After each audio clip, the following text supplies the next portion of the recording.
आमतौर पर जब आपको किसी बीमारी का इलाज कराना होगा तो आप एक जनरल प्रैक्टिशनर के पास जाएंगे, जो आपके फैमिली डॉक्टर होंगे, आपके घर के आसपास होंगे। उनको आप दिखाओगे, अपने लक्षण बताओगे और वो आपको दवा देंगे। और ये एक ऐसे डॉक्टर हैं जिनसे आप किसी भी तरह की बीमारी उनको दिखा सकते हो। पर अगर बीमारी आपकी थोड़ी सीवियर हो जाए और अगर वो जनरल प्रैक्टिशनर आपकी बीमारी का इलाज ना कर पाए, तो वो आपको सलाह देंगे कि आप किसी स्पेशलिस्ट को दिखाओ। और ये जो स्पेशलिस्ट होगा, ये आपकी बीमारी का स्पेशलिस्ट होगा या उस बॉडी के सिस्टम का स्पेशलिस्ट होगा जिसमें आपके लक्षण दिखाई दे रहे हैं। जैसे हो सकता है आपको किसी रेस्पिरेटरी सिस्टम के स्पेशलिस्ट से मिलना पड़े, जो कि सांसों के, फेफड़ों के डॉक्टर होते हैं। या हो सकता है कि आपको ईएनटी स्पेशलिस्ट से मिलना पड़े, आपके नाक में, गले में किसी तरह की समस्या हो। या शायद आपको आंखों के डॉक्टर से मिलना पड़े, या दिमाग के डॉक्टर से मिलना पड़े, या हड्डियों के, या रिप्रोडक्टिव सिस्टम के, या किडनी के डॉक्टर से मिलना पड़े। कोई ना कोई ऐसा डॉक्टर होगा जो कि आपके शरीर में किसी एक पर्टिकुलर सिस्टम को टारगेट करके उसकी बीमारियों की जांच करके उनका इलाज करेगा। मेडिकल फील्ड बहुत वास्ट है, इसमें बहुत सारी स्पेशलाइजेशंस एग्जिस्ट करती हैं और करीब पिछले 200-300 सालों से मेडिकल फील्ड एडवांस हो रही है। और अगर और पीछे जाएं तो इसका इतिहास बहुत लंबा मिलता है। इस वजह से, क्योंकि मेडिकल फील्ड बहुत एडवांस हो चुकी है और दुनिया भर के बहुत सारे डॉक्टरों ने, शोधकर्ताओं ने इस पर रिसर्च किया है, इस वजह से अलग अलग टाइप से बीमारियों के या बॉडीली सिस्टम के कुछ स्पेशलिस्ट मौजूद हैं। और ये सारे जो स्पेशलिस्ट होते हैं, ये एमबीबीएस डिग्री के बाद एमडी या उसके बाद सुपर स्पेशलाइजेशन करते हैं, जिसके बाद वो एक तरह की बीमारियों के इलाज के लिए एक्सपर्ट बन जाते हैं। और ये जो तरीका है, ये पूरी दुनिया में ऐसे ही काम करता है। चाहे अमेरिका हो, चाहे यूरोप हो, चाहे एशिया हो, दुनिया के हर कोने में मेडिकल डॉक्टर्स अपनी बेसिक ग्रेजुएशन या जो एमबीबीएस की जो पढ़ाई है, उसके बाद एमडी की पढ़ाई ऑलमोस्ट करते ही हैं। उसके बाद ही वो स्पेशलिस्ट बनते हैं। इसी के साथ जो साइकेट्री एक फील्ड है जिसमें कि मेंटल डिसऑर्डर्स को टारगेट किया जाता है, वो भी अपने में एक स्पेशलाइजेशन ही है। और एमबीबीएस करके ही एक डॉक्टर जो है वो एमडी करके साइकेट्रिस्ट बनता है। पर जब बात साइकोथेरेपी की आती है, मतलब मेंटल हेल्थ का ऐसा ट्रीटमेंट जिसमें कि साइकोलॉजिकल चेंजेस लाए जाएंगे और तब वो मानसिक बीमारियां दूर होंगी, तो जब एक साइकोलॉजिस्ट को कंसल्ट किया जाता है, और यहाँ बात होती है एक क्लिनिकल साइकोलॉजिस्ट की, क्योंकि वही मेडिकल डिसऑर्डर्स को, जो कि मेंटल हेल्थ के डिसऑर्डर्स हैं, उनका इलाज करते हैं। तो जब हम क्लिनिकल साइकोलॉजिस्ट को अप्रोच करते हैं, तो वहां भी ये उम्मीद लगाई जा सकती है कि यहाँ भी बीमारियों के स्पेशलिस्ट होंगे। भाई, जैसे शरीर की बीमारियों के स्पेशलिस्ट हैं, वैसे ही दिमाग की बीमारियों के भी स्पेशलिस्ट होंगे। जैसे मान लीजिए कोई मूड डिसऑर्डर्स हैं, जैसे कि बाइपोलर डिसऑर्डर, डिप्रेसिव डिसऑर्डर, इनके कुछ स्पेशलिस्ट होते होंगे। इसी के साथ कुछ साइकोटिक डिसऑर्डर्स हैं, जैसे कि स्किज़ोफ्रेनिया, स्किज़ोअफेक्टिव डिसऑर्डर, डिल्यूजनल डिसऑर्डर, इनके अपने स्पेशलिस्ट होते होंगे। वहीं एंजाइटी डिसऑर्डर्स होते हैं, जैसे कि generalized anxiety disorder, panic disorder, phobias, illness anxiety disorder, इनके कुछ अलग से स्पेशलिस्ट होंगे। वहीं एडिक्टिव डिसऑर्डर्स होते हैं, जैसे कि अल्कोहल एडिक्शन या ड्रग एडिक्शन होता है, या सोशल मीडिया पॉर्न एडिक्शन जैसे जो बीमारियां हैं। वैसे इनको बीमारियों का नाम नहीं देते, पर ये कुछ कंडीशंस हैं, इनके भी शायद स्पेशलिस्ट होते होंगे।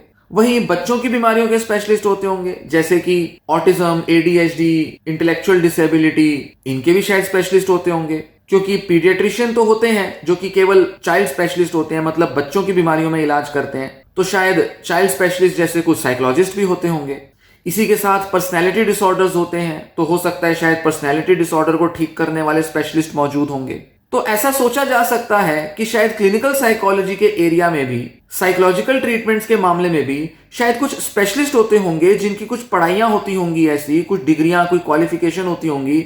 जिसमें वो केवल और केवल एक ही बीमारी के बारे में पूरा डिटेल में पढ़ाई करते हैं, बहुत सारा रिसर्च करते हैं, हजारों पेशेंट्स को देखते हैं जिनको कि ये पर्टिकुलर टाइप की बीमारी है, जैसे मान लीजिए डिप्रेशन की बीमारी है। तो ये किसी के भी मन में ये आ सकता है ये सवाल, और इस वजह से लोगों की ये उम्मीद बंध सकती है कि भाई हमें जो बीमारी है, हम उसके इलाज के लिए किसी ऐसे डॉक्टर या ऐसे थेरेपिस्ट के पास जाएंगे जो कि हमारी बीमारी को ठीक करने वाला स्पेशलिस्ट हो। पर अनफॉर्चुनेटली हिंदुस्तान में और दुनिया के किसी भी कोने में इस तरह के स्पेशलिस्ट मेंटल हेल्थ के साइकोलॉजिकल ट्रीटमेंट्स के मामले में एग्जिस्ट नहीं करते। इस तरह की कोई स्पेशलाइजेशन या सुपर स्पेशलाइजेशन क्लिनिकल साइकोलॉजी में देखने में नहीं आती। और अगर बात हिंदुस्तान की करें, तो यहाँ भी जो कोर्सेज होते हैं क्लिनिकल साइकोलॉजी में, उसमें कोई सुपर स्पेशलाइजेशन प्रोवाइड नहीं की जाती। तो जो भी क्लिनिकल साइकोलॉजिस्ट है वो एक बेसिक डिग्री लेता है, जो कि अब तक एमफिल की डिग्री हुआ करती थी और आगे आने वाले टाइम में एमए की डिग्री होगी। इन डिग्रियों को लेकर एक क्लिनिकल साइकोलॉजिस्ट एक जनरल प्रैक्टिशनर के तौर पर काम करता है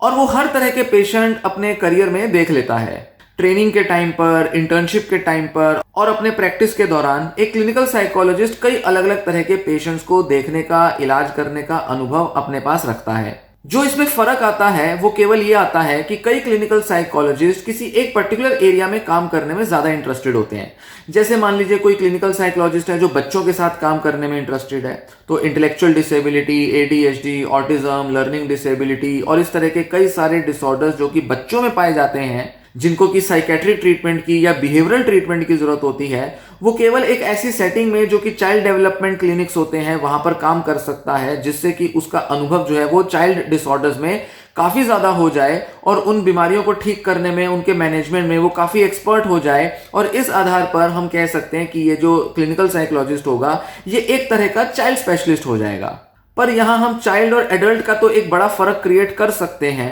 पर जब एडल्ट्स की बात आती है तो चाहे ओसीडी हो, चाहे डिप्रेशन हो, चाहे एडिक्शन हो, ना के बराबर मामलों में देखने में आता है कि हमें बहुत स्पेशलिस्ट देखने में मिलेंगे। वैसे तो ऑफिशियली या लीगली कोई भी डॉक्टर, कोई भी साइकोथेरेपिस्ट अपने को एक स्पेशलिस्ट के तौर पर नहीं लिख सकता, खुद को एक स्पेशलिस्ट नहीं कह सकता, चाहे उसने रिसर्च की हो किसी बीमारी में और उसने रिसर्च पेपर लिखे हो, या उसने कोई एक पर्टिकुलर टाइप के पेशेंट सैकड़ों की तादाद में देखे हो और बाकी सारे पेशेंट उसने बहुत कम देखे हो। जैसे मान लीजिए कोई एक क्लिनिकल साइकोलॉजिस्ट है जो पर्सनैलिटी डिसऑर्डर के पेशेंट्स को तो बहुत ज्यादा देखता है, पर वो डिप्रेशन, एंजाइटी, ओसीडी के पेशेंट्स को इतना नहीं देखते, तो ऐसा वो नहीं कह सकता कि मैं पर्सनैलिटी डिसऑर्डर के ट्रीटमेंट का स्पेशलिस्ट हूं। हाँ, पर ये एक चीज होती है कि कई बार इंडिया के कुछ क्लिनिकल साइकोलॉजिस्ट हैं जो बाहर किसी देश में चले जाते हैं, अमेरिका में या यूरोप में, और वहां एक कोर्स कर लेते हैं। कोई एक डिप्लोमा या कोई ऐसा सर्टिफिकेट कोर्स करते हैं जो कि किसी यूनिवर्सिटी में कोई प्रोफेसर प्रोवाइड करता है, या कोई बहुत बड़े थेरेपिस्ट हैं जो कि एक पर्टिकुलर थेरेपी में लोगों को ट्रेन करते हैं और उस थेरेपी का एक्सपर्ट वो क्लिनिशियन बन सकता है। तो कुछ डॉक्टर्स हैं जो कि सीबीटी स्पेशलिस्ट हैं, कुछ थेरेपिस्ट होंगे जो कि आरईबीटी स्पेशलिस्ट होंगे, कुछ ऐसे थेरेपिस्ट होंगे जो कि साइकोडायनेमिक साइकोथेरेपी के स्पेशलिस्ट होंगे। सो थेरेपीज के मामले में तो लोग अपने को स्पेशलिस्ट बना देते हैं, क्योंकि अलग अलग जो थेरेपीज होती हैं साइकोलॉजी में, उनमें जो सोचने का तरीका होता है पेशेंट के बारे में, पेशेंट की बीमारी को किस तरह से कॉन्सेप्चुलाइज किया जाता है, पेशेंट की कंडीशन को समझने का जो पूरा तरीका होता है, पूरा जो मॉडल ऑफ थिंकिंग होता है, वो बिल्कुल अलग होता है। तो इसलिए एक तरह का डॉक्टर है, एक तरह का थेरेपिस्ट एक पर्टिकुलर तरह के थेरेप्यूटिक अप्रोच के अंदर खुद को ट्रेन कर सकता है, या वो किसी एक पर्टिकुलर डिसऑर्डर के लिए भी खुद को एक स्पेशलिस्ट बना सकता है। पर फिर ऐसे में इस तरह का जो थेरेपिस्ट है वो आमतौर पर पेशेंट्स के लिए बड़ा अनअफोर्डेबल हो जाता है, बहुत महंगा हो जाता है ऐसा थेरेपिस्ट, क्योंकि एक तो वो विदेश से वो कोई कोर्स करके आया है, फिर उसके बाद वो यहाँ पर जो वो थेरेपी देगा तो उसका बड़ा ही स्ट्रक्चर्ड तरीका यूज करेगा, और ऐसे में वो बहुत समय लेगा उस पेशेंट को ठीक करने में, तो ऐसे में वो जो इलाज है वो बहुत महंगा हो जाएगा। तो फिर अगर एक थेरेपिस्ट अपने को स्पेशलिस्ट नहीं कह सकता, अगर आप एक स्पेशलिस्ट को नहीं ढूंढ सकते, आपको कोई ऐसा साइकोलॉजिस्ट नहीं मिलेगा जो कि किसी बीमारी के मामले में स्पेशलिस्ट होगा, तो फिर कैसे पहचाने कि कौन सा थेरेपिस्ट ज्यादा अच्छा है, कौन सा थेरेपिस्ट जो है वो आपकी कंडीशन को ठीक कर सकता है। वैसे तो वो थेरेपिस्ट हो सकता है कि अपने को एडवर्टाइज करे या अपनी मार्केटिंग इस तरह से करे जिसमें वो अपने को किसी एक डिसऑर्डर का एक्सपर्ट दिखा सकता है, पर फिर भी जब तक पेशेंट खुद अपना इलाज लेने उस थेरेपिस्ट के पास नहीं जाएगा, जब तक वो कुछ सेशंस उस थेरेपिस्ट के साथ नहीं कर लेगा, और जब तक वो खुद एक्सपीरियंस करके इसका अंदाजा नहीं लगा लेगा कि वो थेरेपिस्ट उसकी कितनी मदद कर सकता है, मतलब जब तक वो सब्जेक्टिव एक्सपीरियंस नहीं ले लेगा कि कोई थेरेपिस्ट उसकी कैसे हेल्प करता है या उसकी प्रॉब्लम को और उसे कैसे समझता है, तब तक वो कभी भी इस निष्कर्ष पर, इस कंक्लूजन पर नहीं पहुंच सकता कि कोई थेरेपिस्ट कितना अच्छा, कितना स्किल्ड और कितना नॉलेजेबल है। थेरेपी जो होता है वो बहुत ही पर्सनल मामला होता है। पेशेंट और डॉक्टर का एक ऐसा रिलेशनशिप बन जाता है जिसमें डॉक्टर अपनी पर्सनैलिटी, अपने एक्सपीरियंस, अपने नॉलेज के बेसिस पर पेशेंट के साथ कनेक्ट करता है। पेशेंट की प्रॉब्लम चाहे ओसीडी हो, चाहे डिप्रेशन हो या चाहे एंजाइटी हो, बीमारी से परे हटके एक पूरा व्यक्ति है जिसके साथ एक डॉक्टर जो है वो डील करता है। उसकी सोच कैसी है, उसका व्यवहार कैसा है, उसका पर्सनैलिटी कैसी है, उसके प्रीवियस एक्सपीरियंसेस कैसे हैं, पेशेंट का कॉग्निटिव लेवल, पेशेंट का इमोशनल लेवल कैसा है, बहुत सारे फैक्टर्स पर डिपेंड करती है थेरेपी की सक्सेस। सो अगर हम केवल ये ढूंढने चलेंगे कि कोई एक डॉक्टर ऐसा मिल जाए जो कि बीमारी का स्पेशलिस्ट हो जाए, तो चांसेस बहुत ज्यादा है कि अगर आप किसी ऐसे स्पेशलिस्ट के पास जाते भी हैं तो भी पूरी संभावना है कि शायद उसका इलाज आप पर पूरी तरह से फेल हो जाए, क्यों? क्योंकि शायद डॉक्टर की आपके साथ वो केमिस्ट्री ना बन पाए, वो अंडरस्टैंडिंग ना बन पाए जिसके बेसिस पे वो आपको हील कर पाए। इसीलिए अक्सर थेरेपी में ये चीज कही जाती है कि आपको शायद 2 या 4 डॉक्टर्स बदलने पड़ सकते हैं, कुछ थेरेपिस्ट के साथ आपको ट्रायल लेने पड़ सकते हैं, जिसके बाद आपको शायद कोई ऐसा थेरेपिस्ट मिल जाए जिसके साथ आप टिक कर लंबे टाइम तक थेरेपी ले पाएं और खुद को बेहतर बना पाएं। आप केवल मीडिया में दिखने वाली मार्केटिंग की जो उनकी अप्रोच होती है उसके बेसिस पर अगर आप डिसाइड करोगे कि हाँ ये डॉक्टर बहुत एडवर्टाइज करते हैं, इन डॉक्टर के इतने यूट्यूब सब्सक्राइबर्स हैं, इस डॉक्टर के इतने सारे रिव्यूज हैं, अगर इस बेसिस पर आप जाओगे तो शायद आप अच्छे से जज नहीं कर पाओगे, शायद आप पूरा फायदा नहीं ले पाओगे, क्योंकि साइकोलॉजिकल ट्रीटमेंट्स एक सब्जेक्टिव मैटर होता है और सब्जेक्टिव मैटर होने की वजह से पर्सनल आपका इन्वॉल्वमेंट होता है डॉक्टर के साथ। इस वजह से जरूरी नहीं कि उस डॉक्टर की जो थेरेपी है वो आप पर सक्सेसफुल हो, भले ही उस डॉक्टर के पास हजारों पेशेंट देखने का अनुभव हो। और इसी के उलट हो सकता है कि कोई एक थेरेपिस्ट है जो कि अपने को एक्सपर्ट या स्पेशलिस्ट क्लेम नहीं करता, जिसके पास थोड़ा बहुत ही एक्सपीरियंस है, जिसने शायद 2 या 3 साल पहले ही डिग्री ली है।